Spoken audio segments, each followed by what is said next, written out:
Dios nos ha ido dando sabiduría sin criticar a nadie, pero no nos gusta porque, y siempre hágalo, un día que usted esté ministrando en cualquier lugar, también a los familiares tuyos que nos estén orando, porque hay muchas cosas que nosotros repetimos y seguimos como un estribillo. Yo creo que las enfermedades, y más una enfermedad incurable, son cosas privadas.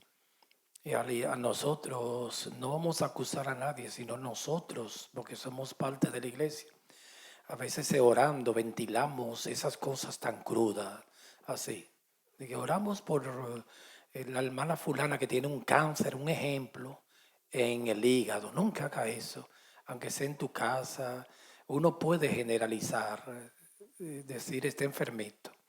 Es como la palabra dice que aún los pecados en los testimonios ha sido una gran farsa en las iglesias, poner una persona a decir sus pecados y las cosas basuras que hizo Satanás en su testimonio en el púlpito con el micrófono. Dice vergonzoso, la Biblia dice, es aún hablar de lo que ellos hacen en secreto.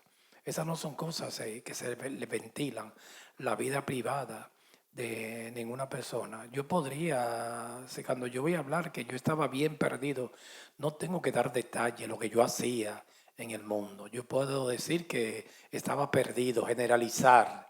Yo estaba muy perdido y como dice el Salmo, Dios me rescató desde el mundo de las tinieblas a la luz y me sacó del lodo cenagoso del pecado, pero no me debería de citar que yo era esto, que yo hacía esto, a dar detalles porque las basuras que Satanás en el pasado hizo conmigo y contigo no se deben de traer aquí. Y eso se llama sabiduría. Yo creo que en la iglesia nosotros tenemos el Espíritu Santo y nos ha dado, nos va dando sabiduría. A la iglesia nosotros creemos que le ha faltado mucha sabiduría, como orando por las enfermedades. Siempre, como hacen los médicos y en los hospitales. Yo recuerdo una vez un profesor de medicina, por ese, y nosotros como estudiantes, siempre nos llevaban al hospital a un paciente y todos los estudiantes rodeábamos la cama, la camilla del paciente donde estaba. Sí. Y recuerdo yo que, porque eso se enseñan a los médicos, ética médica, entonces la persona tenía un cáncer, pero ella no lo sabía, la señora, y me dio una pena, un dolor, porque el médico habla hay un lenguaje que es el científico, como lo tienen ese lenguaje científico los abogados, que es un lenguaje de ellos, que se entienden ellos. Los contables tienen un lenguaje científico. Hay muchas terminologías de contabilidad, de cómputo que la conocen ellos, los que han estudiado también administración de empresa. El, el médico tiene un lenguaje en código científico que puede hablar y las gentes no lo entienden. Entonces ese día él estaba hablando, él decía un CA, dicen él, recuerdo yo, nos decía el profesor que es un carcinoma maligno, benigno, ha hecho metástasis de tercer grado, pero un lenguaje más o menos científico. Él decía, ya tiene un CA. Entonces ya no sabía, ¿y qué es eso? Pero un estudiante dijo, es un cáncer que tiene. Y ella estaba acostada y se puso mal ahí mismo. Porque tan crudo que lo digo así. A veces una sola palabra puede destruir a una persona. Es como que alguien vaya al médico y el médico se ponga la mano en la cabeza, pero tú estás grave y aunque te vaya caminando, se desmaya ahí mismo. Se desmaya, eso es terrible. Sí, por eso que el personal médico, yo veo de aquí, tiene mucha sabiduría. No todos, a veces me gusta observar mucho el médico cuando tiene sabiduría, cuando empieza, a veces hay médicos que empiezan a regañarte, una persona adulta, y creen que son tu papá. Te lo dije, por eso te pasó eso, ¿por qué? Y eso le está faltando a la ética profesional. Siempre, cuando usted vaya a un médico, obsérvelo mucho. Él te observa a ti, usted lo observa a ellos, cómo se comporta, si tiene ética en la manera de actuar, si es sabio. Hay científicos que no tienen sabiduría, destruyen con el vocabulario, con la lengua. y observar, como dice el Salmo, si tiene, si es como su lengua, es como pluma de escribiente sabia, sí, que no es ligero, que sea sabio. Y eso es muy importante. Yo he visto unos médicos aquí en Estados Unidos que se le da buen trato a los pacientes con mucha sabiduría. Y me gusta ver esos médicos, enfermeras también, que tienen ese amor y esa dulzura. Pero como dijo, en las iglesias, es muy común, yo veo, pero pastores que deberíamos tener más sabiduría, hasta con científicos, que oran por una persona enferma y dice, Señor, fulana tiene un cáncer de terminar, y wow. Y lo dicen como si nada, un cáncer de la próstata, un cáncer del colon, y eso no edifica, hermano. Por Dios, si estamos orando, no, la enfermedad primero es privada, eso es confidencial, como hacen los hospitales. Eso no se dice. Al personal médico hasta se le enseña, las enfermeras, los médicos, no vaya a decirle nada en tu casa de lo que tuve aquí. Nada. Que a veces hay personas que llegan, tú sabes quién yo vi que llegó enfermo, fulano en su casa, el esposo, la esposa. Eso no se dice, eso se deja en la puerta del hospital. Y eso ahí que tiene la bendición de Jehová. Porque eso es terrible, hermano, algo privado, que alguien destruido, enfermo, y que yo esté en un hospital, un ejemplo, trabajando, y yo vaya a mi casa a ventilarlo con mi esposa. Eso es una traición, ¿sabes? Dije, Maurice, tú sabes que fulana tiene esto. Ella no lo está diciendo, pero está muy enferma. Esa dura poco. Wow. Hay un sadismo y un morbo en el ser humano y hay que cuidarse siempre de eso. Al ser humano hay que pedirle a Dios que nos ayude a verlo con dignidad, con respeto. Un discapacitado, verlo con mucho respeto. Una persona que hay que ser inclusivo en la sociedad, tratarlo hasta mejor que a los demás, hay que darle oportunidad. Yo siempre he estado en contra de una persona que haya estado confinada en la cárcel. Que yo veo que la sociedad lo tacha y no le dan una segunda oportunidad. Inmediatamente que usted llena un currículum en una empresa y si sabe que usted salió de la cárcel, te tachan ahí mismo. Y es terrible el ser humano, si no le dan una oportunidad de reinsertarse a la sociedad. Entonces, en esto de orar en privado está bien, no, pero orar en público hay que ser bien sabio. Y el enfermo, uno genera así, eso no es nada, usted dice, está enfermito ya. Ay, el Señor me ha ministrado mucho en eso, está enfermo sin dar detalles, las enfermedades son privadas y siempre hoy en día con las fotos, los celulares, que yo creo, hermanos, que una persona muy enferma interna en un hospital no debe estar en esa sala llena de gente. Yo recuerdo una vez que mi mamá se puso bien mala cuando yo vivía en Dominicana. Y yo siempre he sido, sin servirle a Dios, pero muy reservado en eso. Se puso mal y yo no sé qué es lo que pasa con las gentes. En la sala se me desmayó. Y yo la llevé corriendo a la habitación, pero al ratito yo estaba en la habitación y la puerta de la habitación había como 20 gentes, vecinos, hermano. Así. Digo, wow. Eso me dio risa, sí. Digo, pero Dios mío, ¿qué es esto? Y yo estaba, qué pendencieros son. Ya están como 20 vecinos, la vecina de al lado del frente.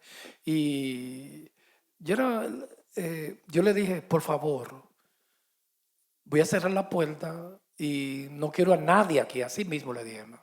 Eso sí se incomodaron. Yo no quiero a nadie aquí. Le estaba tomando yo la presión, dándole los primeros auxilios. Y yo preocupado y eso lleno de gente. Lo que menos una persona enferma quiere ver es gentes y haciendo cuentos. Como una sala de un hospital. Cuando una persona está bien enferma, lo que quiere ver su gente es de su núcleo privado. El esposo, la esposa y los hijos. Y eso hay que respetarlo también, hermanos. Por eso es que a mí me gusta cuando alguien está enfermo, preguntarle primero si se puede visitar. Porque yo, claro, como son diferentes temperamentos, los introvertidos les gusta estar su privacidad. Yo enfermo, a mí no hay cosa que más me guste estar privado, porque a veces uno tiene una condición que se puede ir en vómito, diarrea, es aquello, y lo que quiere es estar con la gente tuya de confianza para si tiene que hacer una necesidad, no estar nervioso. Pero imagínate una persona, o cuando uno lo visite, ser rápido, observarlo. Hay personas que van a a visitar a un enfermo y duran un pasadía ahí, hermanos, hablando de pelota, de a ver si un enfermo quiere hablar de pelota o de fútbol. Y tú supiste que quién en las elecciones, quién ganó y la persona ahí, ay, pero si se va, ay, Señor, y cuando se va, de gracias, Padre. Al enfermo son 3 minutos, amado. Cuando preguntan a los hermanos, cuando yo voy a un hospital, nosotros vamos, eso es para rápido a lo que vinimos. Como dice en Puerto Rico, era rápido. Inmediatamente que llegamos, ay, ¿cómo está? Vamos a orar. No hacer cuento de que el gallo ganó, que la gallera. Sí, una vez fuimos unos hermanos a una casa y empezaron algunos hermanos que eran nuevos a hablar de gallo. Digo, oye, ¿qué? Dije, hablar de gallo, hermano. Yo tenía tiempo que no hablaba de eso. Dije, de pelear de gallo.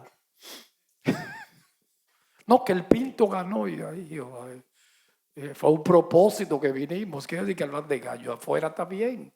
Sí. Entonces yo de rápido corté eso con sabiduría, y vamos a orar. Oramos, y una oración rápida y nos vamos. Bueno, bendiciones, ya. Hay que ser sabio, uno tiene que observar. Si yo estoy en una casa, inmediatamente que la persona me bostezó, ya me estoy en la puerta despidiendo. Pasen buena, hermano, porque hay que observar. Y así los enfermos, uno llega y lo observa cómo está. 3 minutos, porque el que esté enfermo quiere estar solo o con su círculo, su esposa, sus hijos, la gente de confianza, porque para eso es que son un extraño. Uno pregunta si quiere que lo visite. Y si hay a veces que nosotros hacemos preguntas al otro y el otro no quiere darnos detalles, pero seguimos porque somos como ese espíritu de CNN y de periodismo, o FBI, pero si alguien no sabe inglés, que me esté viendo. Y como que seguimos, pero ¿cuánto fue que te costó? Más o menos ahí. No mucho ni poquito, más o menos. Pero ¿cuánto? Pero hermano, no te quieren decir cuánto. Ya para, stop. Y eso es sabiduría. Y así para orar. Uno dice, fulano está enfermo, ya, y está malito, ya. No hay que estar dando detalles, porque la gente... A mí han venido gente de pandemia. Yo he orado por alguien que está enfermo. ¿Y qué es lo que tiene? Digo, no, sierva, no le voy a decir qué es lo que tiene. Sí, porque eso son cosas privadas, hermano. Al menos que lo diga la persona, sí, que lo diga. Yo recuerdo que una vez en la iglesia que yo vengo, tenía para esos tiempos un dolor aquí hepático en el hígado, hermano, en esta área donde está el hígado, que me estaba matando, que después no era hepático nada. El diagnóstico que me hicieron fue que eso duele mucho, eso es un dolor como estilo parto de cólico. Qué lindo el bebé, estaba balbuceando. ¿Quién es ese? ¿Sas? Sí, era una úlcera perforante en el duodeno y eso era un dolor el día entero. Entonces yo fui donde un pastor para que me ore y no le di detalles porque yo no di muchos detalles, yo no di información, hermano. Cuando yo me muera va a haber gente que se va a dar cuenta que a los 3 meses.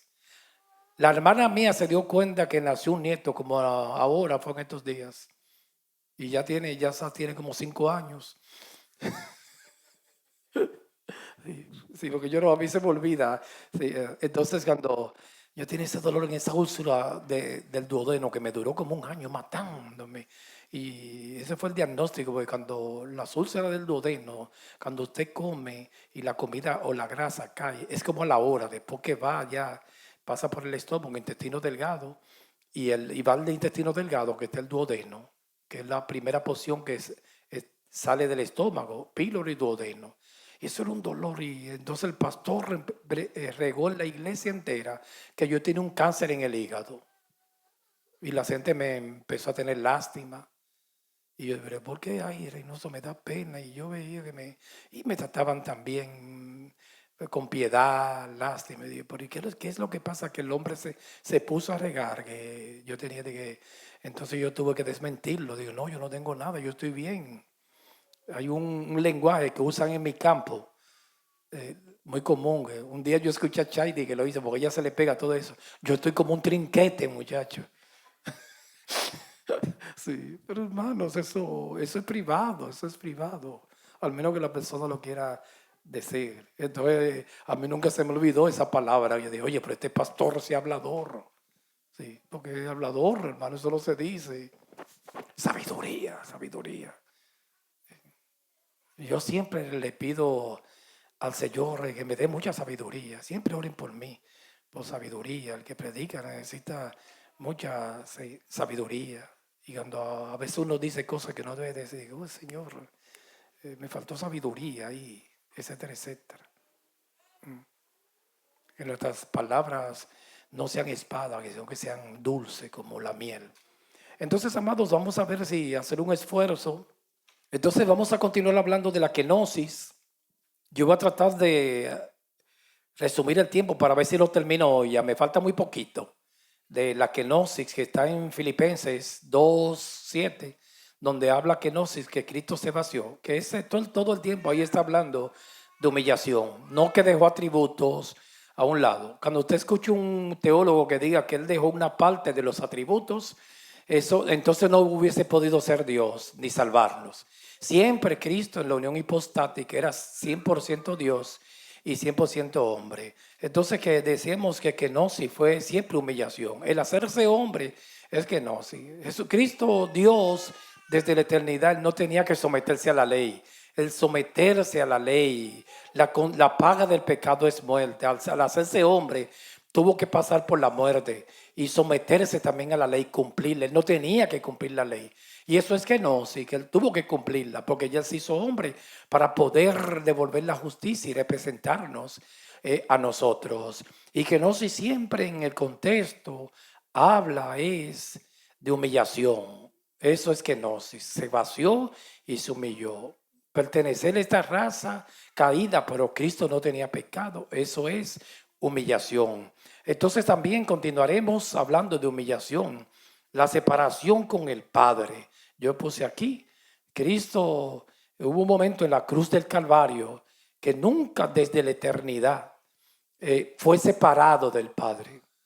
Y la preocupación de Cristo, si tenía una, no eran los clavos, ni la corona de espina, ni el dolor del martirio de un sacrificio, una cruz. La preocupación era que él se iba a separar del Padre, porque en ese momento el Padre, como él estaba representando a la raza humana, al primer Adán, Cristo vino a sustituir, es el segundo Adán, lo llama Pablo, a sustituir al primer Adán, porque el primer Adán falló y le entregó los reinos del mundo a Satanás, y Cristo vino a deshacer las obras del diablo. En Adán somos alma viviente. Hay una serie de mensajes muy hermosos que hablan del primer Adán y del segundo Adán, y en Cristo somos espíritu vivificante. Entonces, en esas 6 horas, como Dios te estaba viendo a ti y a mí, ahí el Padre lo abandonó y se separó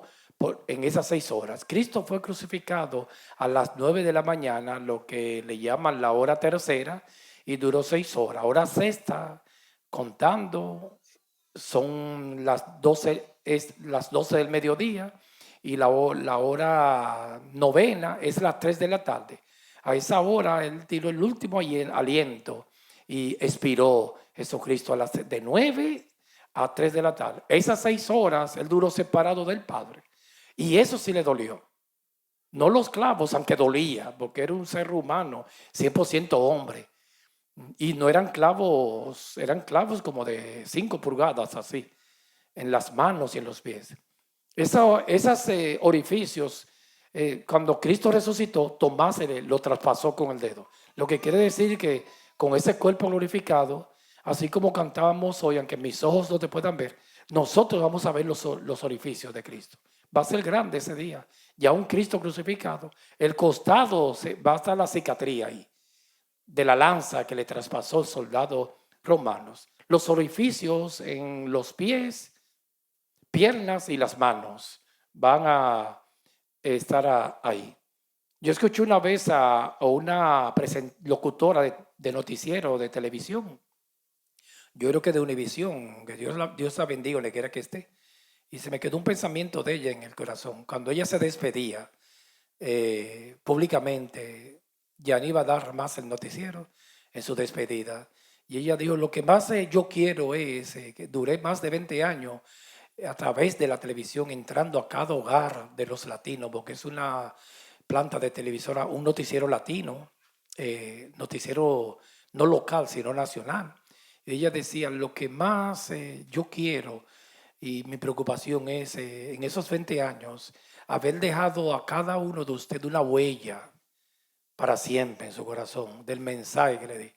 Y ahí siempre las crisis, los conflictos dejan huellas y la cicatriz. Pues Cristo tiene las huellas de haber sido humillado y maltratado por el hombre. Esas huellas no se van a borrar nunca. Seguro que le vamos a ver cuando Él venga, un cuerpo glorificado, pero los orificios ahí, que son las huellas que le dejó el hombre. Mis hijos me la ven, yo no me la puedo ver, porque fue el balazo que me dieron en Puerto Rico hace como 30 años. Pero ahí tengo la cicatriz, eso nunca se borra, la cicatriz. Recuerdo yo que la preocupación mía me cabía un dedo entero en el orificio, era muy grande y yo no podía verme eso. Cuando me ponía un espejo a mi esposa y yo decía, ¿cómo se va a cerrar eso? Nació mucho tejido, creció tejido, porque crece tejido al que le llaman los médicos de granulación, y se me cerró el orificio. Y cuando yo vi que se me cerró, yo dije, gloria a Dios, ya tengo eso, porque me ponían gasas ahí y ella me lo llenaba con algodón, porque era un orificio como así muy grande. Y ahí me queda la cicatriz, para siempre, eso se queda. Como Cristo, como alguien que te haya hecho un daño, Dios me restaura, Dios te restaura, pero se queda la cicatriz del daño. Y cada vez que usted, si es palpable de una herida, la ve, se recuerda de ese momento. Las cicatrices nunca se borran. Se perdona, se restaura, se levanta, pero la cicatriz es para toda la vida del daño que alguien te hizo. Entonces, la separación con el Padre. Cristo desde la eternidad nunca se había separado, escribimos aquí, del Padre. Y en las 6 horas que duró en la cruz, se separó a causa que llevaba el pecado de todos nosotros. Mateo 27:46. Vamos a buscarlo. Mateo capítulo 27, versículo 46. Mateo 27:46, cerca de la hora novena, a las 3 de la tarde. La hora tercera lo crucificaron, el mediodía la sexta, las 3 de la tarde ahí. Jesús clamó a gran voz diciendo, eso sí le dolió. Elí, Elí, a mí me gusta ese texto, siempre lo menciono. Lama sabatami. Esto es, Dios mío, ¿por qué me has desamparado? Eso es triste cuando alguien, como ministramos en el Espíritu, desampara al otro, a alguien. Yo recuerdo una vez que iba para la hermosa isla de Puerto Rico, cuando iba a comenzar la iglesia allá, pero por varios días, porque volvía para atrás. Ese día Mauri estaba trabajando y dejé una hermana. Chaidi estaba en la escuela, para eso solamente, no, ella estaba Sion, creo, no recuerdo, sí, pero Samuelito, que tenía como 5 años. Y yo ese día llegó por la mañana, yo me iba para el Kennedy ya, creo que a las 11 de la mañana. Y entonces ese momento, cuando el niño estaba jugando en la sala y me vio con la maleta, se dio cuenta que yo me iba. Y ese niño se me pegó al pantalón, agarrado así. Como que no te vas. Y tuvo que quitarle la manito. Como que lo desamparé ahí. Eso, todo el avión llorando, una tristeza. Porque eso es un dolor. Usted lo ve así. Yo no sé si usted ha pasado esos momentos que tiene que despedirse de su niño de 5 años, 4. Duele mucho. Por eso me llegó a la mente esa historia ahora, lo que es abandonar a alguien. Le quité la manito, como lo desamparé y no me tengo que ir. Y me fui con ese dolor en el corazón. Todo el vuelo, que a Puerto Rico son como 3 horas, casi igual que Dominicana, y 40 minutos. Todo el vuelo es triste, muy triste, compungido, porque lo dejé con alguien extraño, una hermana que él no la conocía y se la pasó llora, llora. Ahí yo sentí que lo desamparé por esos días, etcétera. Y así le dijo Cristo, Elí, Elí, lama sabatami, a Dios. Ahí él fue a eso, era que Dios, Jesucristo más se le temía, así por usar una palabra, cuando el Padre lo abandonó, que nunca se había despegado del Padre. Y ahí lo dice, que el Padre lo desamparó, porque llevaba el pecado de la humanidad. Yo leí en Reina Valera 60. Jesús lo dijo en arameo, como dijo esa palabra, Elí, Elí, lama. Por eso me gusta estudiar la Biblia. No fue en hebreo, Jesús hablaba más arameo que hebreos, se cree. Y esa palabra está en arameo ahí. Elí, Elí, lama sabactami. Padre mío, ¿por qué me has abandonado? Entonces es bonito estudiar la Biblia porque Jesús, yo no quería poner esto, pero Jesús estaba citando el Salmo de David, que fue un salmo mesiánico. David escribió ese salmo, no sé, más o menos como 1000 años antes de Cristo venir, o 1100 años. Vamos a calcularlo, ponerle un intervalo de tiempo de 1050 años antes de Cristo venir. David escribió este salmo. Oye, para que usted vea como Dios tiene todo planificado, amado, preparadito. Ya David había escrito ese salmo. Dios mío, ¿por qué me has abandonado? Y el Mesías vino 1000 años después. 10 siglos después, un milenio después. Y dijo la misma palabra, porque ya David lo estaba profetizando. Isaías fue el profeta más mesiánico. Cuando usted escuche mesiánico, es que mencionó a Jesús. Y David también, Dios le puso muchas palabras que Cristo le iba a citar y se lo puso 1000 años antes Dios, porque Dios tiene todo planificado y ordenadito. La misma palabra que iba a decir Jesús, ya David la había dicho 1000 años antes. Vamos a leerlo, el Salmo 22:1. Ahí está la misma palabra de Dios Jesús. Yo no sé si David sabía lo que estaba diciendo ahí, pero yo creo que sí, hermanos. Que el Mesías iba a decir esa misma palabra. Eso es tremendo, ¿verdad? Que un hijo de Dios le ponga una palabra a él en la boca, que después él la va a decir cuando él vuelva. Que yo esté aquí un día hablando, orando, y me ponga una palabra, y el día que él venga en la parucía, esa misma palabra él la diga en su trono. La palabra que dijo, vamos a mencionar un nombre aquí. Las palabras que dijo Luis Rivera, el Espíritu Santo se la puso un día a él. Y Dios le mencione la misma palabra, que lo ponga a profetizar. Entonces, Salmos 22:1, mírenlo ahí. Dios mío, ¿por qué me has desamparado? La misma palabra. Ya David la había escrito. Pero eso es hermoso. Por eso que a mí no me gusta leer la Biblia corriendo así.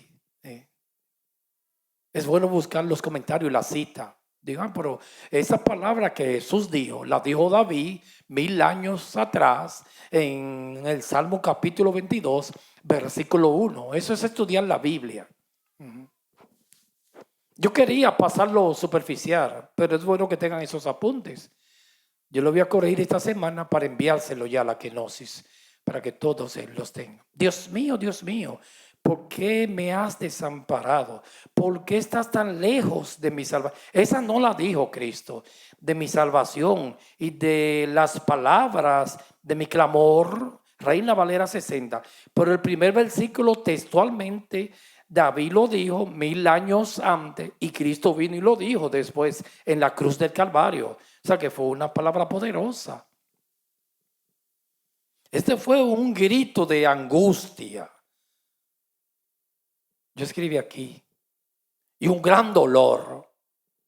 Eso fue un grito de angustia.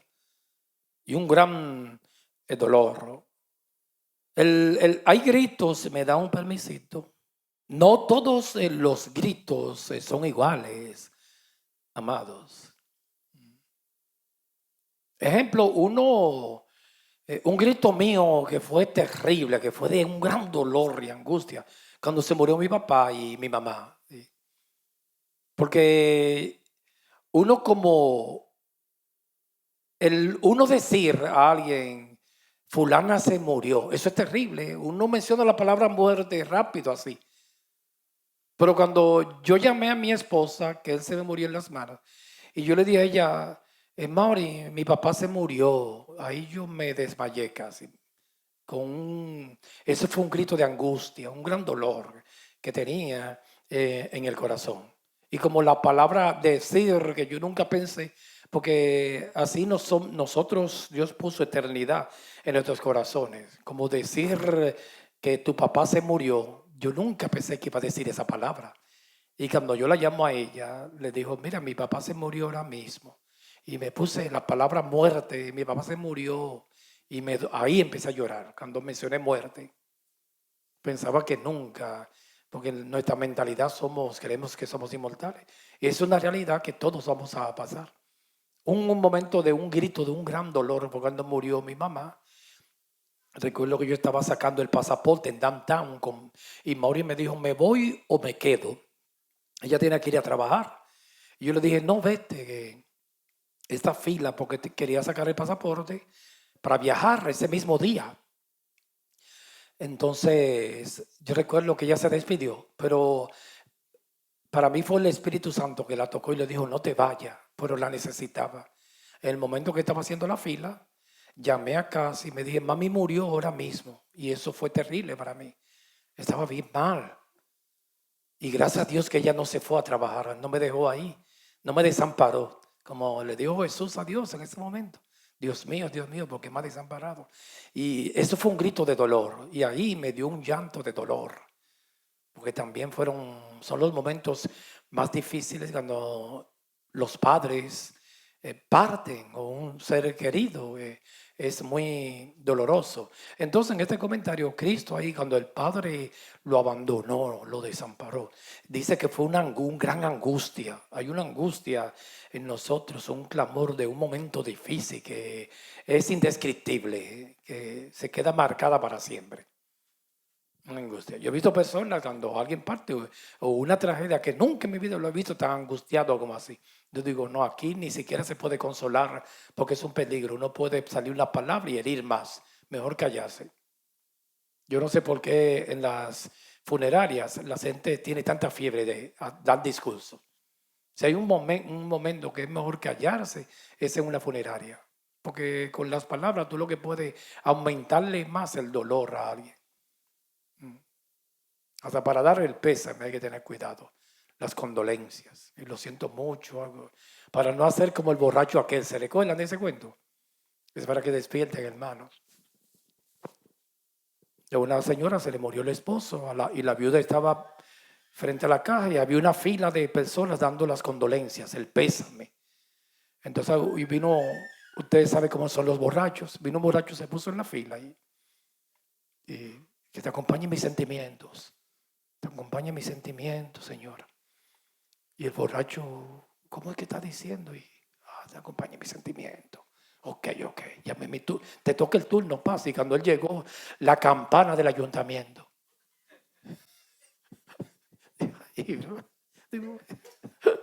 Porque el borracho es terrible, ¿no? El borracho pierde toda la capacidad de guardar palabras. Sí, parece que borró. Dice la viuda, pero ¿y este hombre dónde salió? La campana del ayuntamiento.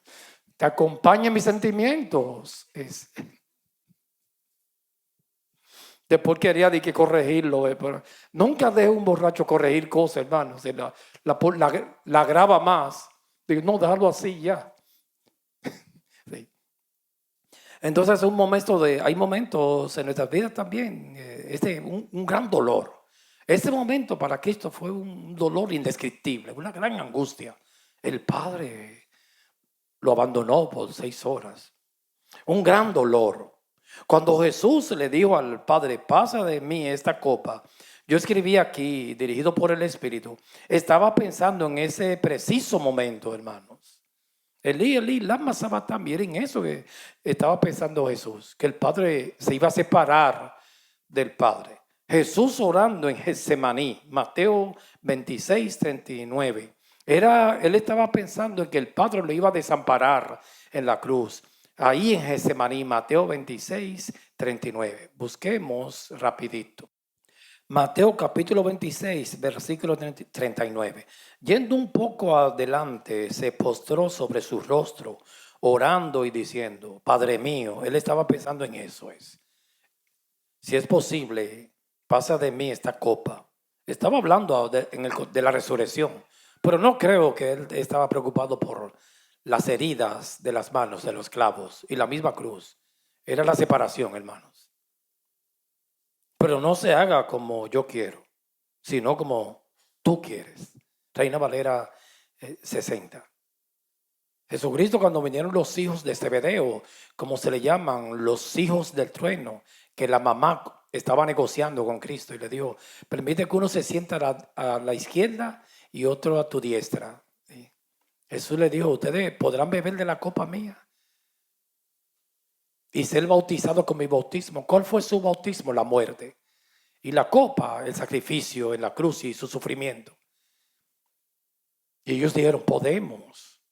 Y Jesucristo no se lo negó. Él dijo, sí, van a beber de la copa. Y van a ser bautizados con mi bautismo. Porque su muerte fue por ejecución, a excepción de Juan. Pero que Juan murió en el destierro, pero bebieron de la copa. Ahora Jesús le dijo, sentarse a la derecha y a mi diestra y siniestra, eso le corresponde al Padre por su sola potestad. Pero esa fue la copa que bebió Cristo. Y el siervo no es mayor que su Señor, ni el discípulo que su maestro. Si el padre de la casa hicieron estas cosas, ¿cuánto más con los discípulos? Entonces esa era la preocupación de Cristo. Seguro que no eran los clavos, era la separación del Padre. Cristo, de las infinitas moradas eternas, de eterna delicia en la presencia de su Padre, bajó voluntariamente a este reino de miseria, que eso es kenosis. Este es un reino de miseria, hermanos, para el Rey Cristo, para habitar por un tiempo con el hombre pecador. Y eso es kenosis. Él, ante quien los serafines cubrían sus rostros, Isaías 6:1, vamos a buscarlo. El Cristo de gloria bajar este reino de miseria, a quien los serafines cubrían su rostro. Eso es una kenosis, humillación para Cristo. El pertenecer a la raza humana, eso es kenosis, humillación. Isaías 6:1, muy citado por nosotros, este texto. Le voy a dar un ratito para que lo busquen, Isaías. Yo lo tengo aquí porque yo predico con tableros, no tengo que estar buscando textos. Y en los estudios es fácil para mí estudiarlo porque no tengo que buscar los textos porque están ahí mismo, es bien cómodo. Sáquele provecho a la tecnología. Hay algunos salmos para mí que hoy, esta tarde, lo estaba leyendo todos esos salmos. Yo lo doy copia y lo guardo y lo bajo de nuevo. Como el Salmo 90 de Moisés, el 40, el 22, y lo leo de nuevo y me pongo a meditarlo. Isaías 6:1. El año en que murió el rey Usías, vi yo al Señor sentado sobre un trono alto y sublime, y sus faldas llenaban el templo. Por encima de él había serafines. Cada uno tenía 6 alas, con 2 cubrían sus rostros, con 2 cubrían sus pies, y con 2 volaban. Y el uno al otro daba voces diciendo, Santo, Santo, Jehová de los ejércitos, toda la tierra está llena de su gloria. Aún los serafines tenían que cubrir su rostro para verlo. Y ese Cristo bajar aquí, eso es su humillación. Que no sé. Juan 12:39. Vamos a buscar rapidito. Juan capítulo 12, versículo 39.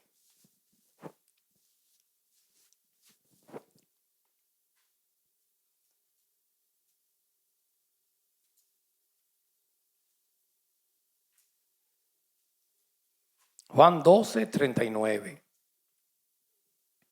Por esto no podían creer, porque también dijo Isaías, aquí el escritor del Evangelio, Juan, cita a Isaías también. Sigo leyendo en Juan 12:40 ahora. Cegó los ojos de ellos y endureció su corazón para que vean con los ojos, ni entiendan con el corazón, ni se conviertan y yo los sanes. Isaías dijo esto cuando vio su gloria y habló acerca de él. Reina Valera 95. Juan citó en este texto a Isaías 6:10. Vamos a leerlo como estamos estudiando la Biblia. Juan estaba citando a Isaías capítulo 6, versículo 10. Que para conocerlo a él, hermano, él tiene que abrir los ojos. Una iluminación del Espíritu Santo. Eso no es así, de que yo decido y yo mismo me lo abro, como creen los evangelistas. Acéptanlo. Eso vino por Charles Fiennes, el llamado. ¿Se recuerdan esa serie de mensajes del llamado y la confesión que se le han añadido a la salvación? Es un semipelagianismo de Jacobo Arminio, que Dios por una parte, usted otra, usted decide. Yo estaba muerto en el mundo espiritual, yo no hice nada. Eso no es un sinergismo, una obra que hacen dos. Me llega a la mente ahora, es un monergismo, una obra que hace Dios solos. Dios es que me tiene, para yo conocerlo, Él es el que tiene que darse a conocerlo. Si no, nunca en la vida lo encuentro y lo conozco. Por más que tú lo busques, hermanos. Él es que se deje encontrar, aunque yo lo busque.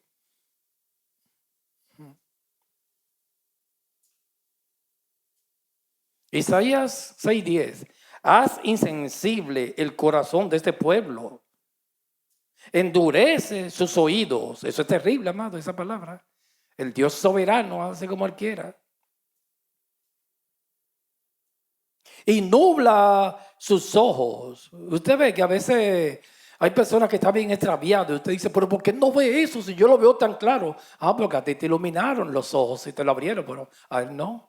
Por eso es que ahí los reformadores tenían mucha sabiduría. Con un hombre natural y un hombre que haya nacido del Espíritu puede tener en unas áreas los ojos velados por el pecado y no ve, como centinelas ciegos. Dijo Jesús que un ciego dirigiendo a otro ciego se cae en el hoyo. Entonces William Tyndale en el siglo XVI, él sabía lo que es que para ver a Dios tiene que ser por una iluminación del Espíritu Santo. Y él decía, Señor, abre los ojos al rey de Inglaterra. Él lo dio, ábrelo los ojos. No lo puede abrir nunca. Porque el que está allá afuera tiene el conocimiento entenebrecido, hermano. Segunda de Corintios 4:4. El Dios de este siglo, así que le llama la Biblia al apóstol Pablo en su tesis. Le ha entenebrecido el conocimiento a los incrédulos para que no les resplandezca la luz del evangelio. Por eso es que siempre hay que orar, abre los ojos para que te conozca, ver rey su hermosura. Y William Tyndale, él oraba, Señor, para como fue el primero que tradujo la Biblia al inglés, y para que él la autorice, abre los ojos. Y vino un rey y Dios le abrió los ojos. Llenó toda Europa e Inglaterra de la traducción de la Biblia al inglés. Gracias por ellos.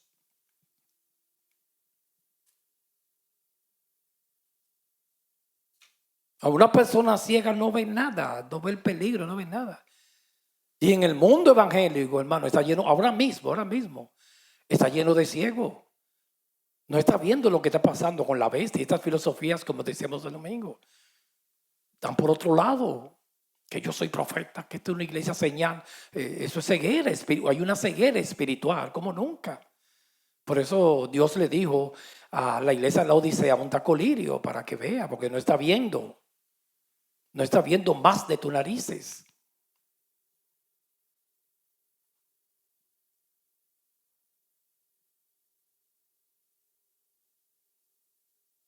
Y nubla sus ojos. Una persona con los ojos nublados. No sea que vean con sus ojos y oigan con sus oídos y entiendan con su corazón y se arrepienta y sea curado. Yo estoy leyendo la Biblia Las Américas, que me gustó esa traducción. Él es que abre los ojos, Él es que abre el corazón. Open heart. Está bien mi inglés ahí. Como cuando los apóstoles que estaban predicando, había muchísimas mujeres, no dice una cantidad determinada, y dice en los hechos del Espíritu Santo, y Dios abrió el corazón de Lidia. Él un día abrió tu corazón, un día abrió mi corazón. Por eso es el tesoro más grande que yo tengo, que si Dios no se me revela, nunca lo voy a conocer, porque es por revelación. Los arminianos quieren negar eso. Los deístas también, ese grupo filosófico, ellos creen en Dios. Algunos son monoteístas y otros politeístas, pero ellos creen en Dios. Pero dice que no hay que conocerlo por revelación. Eso es un conocimiento general, empírico, que tú lo conoces así, que no necesita ni la iglesia, ni la fe, ni nada. Así que dicen los deístas. El cristiano necesita la fe y nacer de nuevo. Para entrar al reino de los cielos hay que nacer de nuevo y hay que ser engendrado por el Espíritu. Eso es, hermanos, una locura para el que se pierde. Me tienen que engendrar en el mundo espiritual. Eso se llama iluminación del Espíritu. Nuevo nacimiento. Para ver el reino de los cielos hay que nacer de nuevo. Y para entrar hay que nacer de nuevo y ser lavado por la sangre del Cordero. El objeto de la más solemne adoración descendió voluntariamente a este mundo donde fue despreciado y desechado entre los hombres, varón de dolores, experimentado en quebranto. Yo lo leí eso, vamos a leerlo de nuevo, Isaías 53:3, que es tremendo este texto de Isaías, mesiánico, que habla de Jesús ahí. Isaías capítulo 53, versículo 3. Si alguien me está viendo y quiere este estudio, nosotros lo estamos enviando, yo lo voy a corregir, pídalo para enviárselo. Da por gracia lo que por gracia recibiste. Isaías 53:3. Despreciado y desechado entre los hombres y varón de dolores, experimentado en sufrimiento, y como que escondimos de él el rostro. Fue menospreciado y no estimamos. Y lo estimamos. Reina Valera 95. Ya yo terminé aquí. Le puse fin. Y ahí terminamos el estudio de la kenosis. Yo pensaba que eso iba a ser como 3 miércoles, pero creo que duró como algunos 10, creo, ¿verdad, Lewis? 9, sí. Pero entonces yo lo voy a corregir mañana mismo y Chaidi se lo voy a enviar pasado mañana, yo creo. Cuidado si se lo envía mañana, para que lo tengan todo ahí. Es muy importante, después que se lo envíe, léalo de nuevo y estudie. Lo que yo sé es muy interesante. A mí me ha edificado mucho. Como hay tanta confusión y también la naturaleza de Cristo, léala de nuevo. Ahí se está cometiendo muchas herejías y pensamientos en las iglesias de líderes antibíblicos que dicen que Cristo no era Dios, que era un hombre, pero era Dios. Y también la kenosis habla siempre de humillación. Ese es el resumen de este estudio. Oremos, Padre, en el nombre de Jesús. Te damos gracias por estos estudios. Ahora, Espíritu Santo, danos sabiduría para el miércoles que viene, empezar una nueva serie. Ayúdanos a seguir estudiando la Biblia. Guarda tu pueblo y escribe estos pensamientos en nuestros corazones. Gracias a ti por los teólogos que tú nos has puesto por referencia, como William Hendricks, Luis Beljo, Charles Traire, etcétera, etcétera. Muchas gracias por ellos que ya partieron contigo, José Grau y todos esos teólogos que nosotros le hemos cogido de la Reforma como referencia por lo que tú le has dado a ellos para ese estudio. También gracias por lo que tú nos has aportado a nosotros aquí en este estudio, porque para esto hemos entendido que nadie es suficiente. Esto es el Espíritu Santo. Llévanos bien a nuestros hogares y danos mañana cuida a los jóvenes, en las escuelas, los niños, las hermanas que guían, los varones que guían en dirección a su trabajo en todas las áreas. Protégenos y guárdanos. En el nombre del Padre, del Hijo y del Espíritu Santo. Amén.